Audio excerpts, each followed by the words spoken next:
సామాజిక రుగ్మతలను రూపుమాపి ఆడపిల్లలు స్వేచ్ఛగా ఎదిగే సమాజ ఆవిష్కరణకు చర్యలు తీసుకుంటున్న ప్రభుత్వ యంత్రాంగానికి ప్రతి ఒక్కరూ మద్దతుగా నిలవాలని మంత్రి డోలా బాల వీరాంజనేయ స్వామి పిలుపునిచ్చారు. బాలిక స్వేచ్ఛ, బాల్య వివాహాల నివారణ కోసం మద్దతుగా ఏర్పాటు చేసిన బ్యానర్పై మంత్రి సంతకం చేశారు.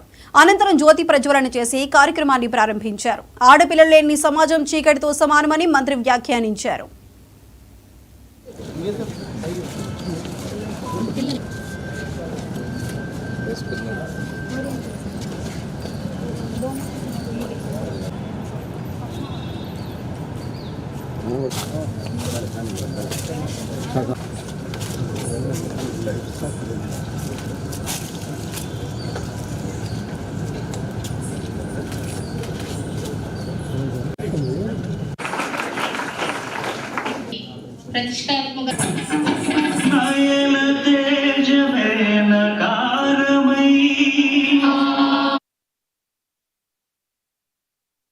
తల్లి తండ్రి లేని సమయంలో వివాహం కోసం కాదు అని దాన్ని వ్యతిరేకించి చదువుకోవడం ద్వారా ఈరోజు నర్సింగ్ చదువుతున్న మా అమ్మాయిని అభినందిస్తూ బాల్య వివాహాల నివారణలో మన కలెక్టర్ గారు బంగారు బాల్యం కాన్సెప్ట్ తీసుకొని బాలికల హక్కుల రక్షణ, అదేవిధంగా బాల్య వివాహాల నిరోధాన్ని తీసుకున్న చర్యలు కూడా అభినందిస్తూ, ఒక దురదృష్టకరమైన సంఘటన ఏంటంటే ఆంధ్రప్రదేశ్ రాష్ట్రంలో బాల్య వివాహాలు మన జిల్లా మొదటి స్థానంలో ఉన్నందుకు చాలా బాధపడుతూ ఉన్నాం.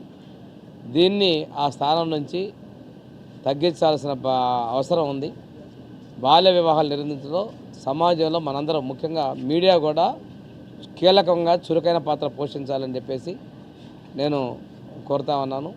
అన్ని రకాల గ్రామ స్థాయిలో ఉండే ప్రతి ఒక్క ప్రభుత్వ ఉద్యోగి, ఆశా వర్కర్ దగ్గర నుంచి అధ్యాపకుడి వరకు అందరూ కూడా ఈ బాల్య వివాహాలు, బాలికల యొక్క